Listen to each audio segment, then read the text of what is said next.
নমস্কাৰ বন্ধু-বান্ধৱীসকল, সকলোকে জবজিকতা চেনেললৈ স্বাগতম জনাইছোঁ আৰু খুবেই ভাল খবৰ লৈছোঁ। আছাম পুলিচৰ যি তোমালোকৰ ড্ৰাইভিং কনষ্টেবলৰ কাট অফৰ লিষ্ট ওলোৱা কথা হৈছিলে তোমালোকৰ ফিজিকেল টেষ্টৰ, তাৰ ইতিমধ্যে তোমালোকৰ লিষ্ট আহি গৈছে। আৰু যিসকলে এতিয়ালৈকে চোৱা নাই কেনেকৈ চাব লাগিব এইটো ভিডিঅ'ত তোমালোকক মই ধুনীয়াকৈ কওঁ আৰু ইম্পৰ্টেণ্ট কথা কেইটামান ক'ম। এইটো ভিডিঅ'ত শেষলৈকে স্কিপ নকৰাকৈ চাই থাকিবা।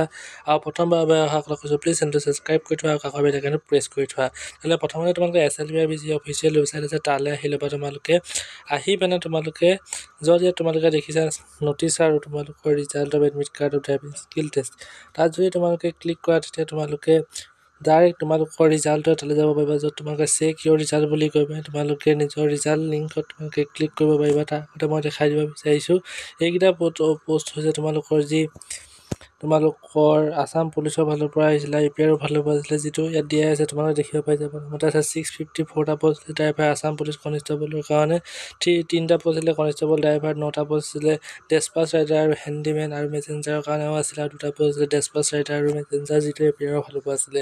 ইয়াত তোমালোকৰ নিজৰ নিজৰ যি ৰোল নাম্বাৰ আছে সেই ৰোল নাম্বাৰ দিবা আৰু ডেট অফ বাৰ্থ ছাবমিট কৰি তোমালোকৰ নিজৰ ৰোল নাম্বাৰ আৰু ডেট অফ বাৰ্থ বহাই ছাবমিট কৰিবা আৰু নিজৰ নিজৰ ৰিজাল্টটো তোমালোকে গম পাই যাবা। তাৰ আগতে মই এটা কথা দেখাব বিচাৰিছোঁ, যিটো কাট অফৰ লিষ্টখন মই দেখাই দিছোঁ প্ৰথমে তোমালোকক।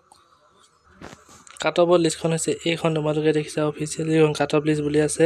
ইয়াত তোমালোকৰ প্ৰথম কথা আছে যিটো 1 নম্বৰ পষ্টৰ কাৰণে আছিলে, যিটো কনষ্টেবল আছিলে 654 ড্ৰাইভাৰ কনষ্টেবল আছাম পুলিচৰ কাৰণে আহিছিলে। ইয়াতে তোমালোকৰ আৰ্ন ৰিজাৰ্ভৰ কাৰণে আছে প্ৰায় 30.92 কাৰণে কাট অফ গৈছে আৰু OBCৰ কাৰণে কাট অফ গৈছে 27.02, SC কাৰণে গৈছে তোমালোকৰ 26.10, STP কাৰণে 29.04 আৰু ST/SCৰ কাৰণে 21.13 আৰু T-ট্ৰাইবছ এণ্ড আদিবাসী কমিউনিটিৰ কাৰণে 21.94 তোমালোকৰ কাট অফ গৈছে। তাৰপিছত 2 নম্বৰ পষ্টত তোমালোকৰ আছিলে যিসকলে তোমালোকৰ ডেছপাচ ৰাইডাৰ কনষ্টেবল মেছেঞ্জাৰৰ কাৰণে কৰিছিলে, তাত তোমালোকৰ কাট অফ গৈছে ডেছপাচ ৰাইডাৰ ক্ষেত্ৰত আৰ্ন ৰিজাৰ্ভৰ 32.96, OBC 31.24 আৰু ঠিক তেনেকৈ কনষ্টেবল মেছেঞ্জাৰৰ কাৰণে কাট অফ গৈছে 31.07, আৰ্ন ৰিজাৰ্ভৰ কাৰণে OBC কাৰণে গৈছে 30.45।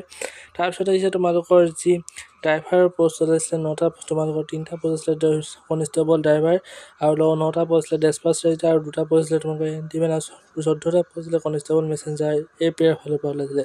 তাত তোমালোকৰ আৰ্ন ৰিজাৰ্ভৰ কাট অফ গৈছে 31.57, 26.98 গৈছে OBC আৰু STP সকলৰ 28.98 গৈছে।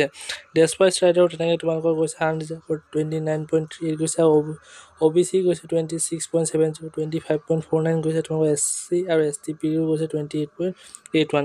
ঠিক তেনেকৈ হেণ্ডিমেন তোমালোকৰ SC তোমালোকৰ আছিলে তাত আছিলে 23.92 আৰু কনষ্টেবল মেছেঞ্জাৰ তোমালোকৰ আৰ্ন ৰিজাৰ্ভ আৰু OBC কিমান গৈছে তোমালোকে দেখিব পাইছা।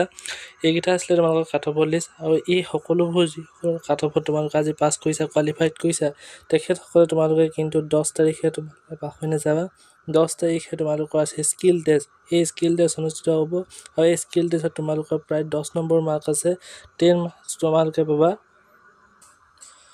সেই 10 মাৰ্কছ পাবলৈ তোমালোকে সকলোবোৰ ডিটেইলছ তোমালোকে আগৰ এডভাৰটাইজমেণ্টখন যেতিয়া ওলাইছিলে ৰিক্ৰুটমেণ্টৰ, সেই এডভাৰটাইজমেণ্টখন চালেই গম পাবা ক'ত তোমালোকে 10 মাৰ্কছ পাবা। সেইটো কাৰণে গোটেই এডভাৰটাইজমেণ্টখন তোমালোকে চাবা আৰু এইখিনি অলপ স্কিলৰ কাৰণে প্ৰেক্টিছ কৰি যাব পাৰা। আৰু খালি 10 তাৰিখে তোমালোকে মিছ নকৰিবা ভুলতো। তোমালোকৰ এডমিট কাৰ্ড আহিব যেতিয়া তোমালোকে নিজে ডাউনলোড কৰি পিনে 10 তাৰিখত তোমালোকে স্কিল টেষ্ট দিবা। আৰু যিসকলে কোৱালিফাই কৰিছে তেখেতসকলৰ হ'লে বহুত বহুত শুভেচ্ছা থাকিলে। আজিলৈ আহিছোঁ, ধন্যবাদ।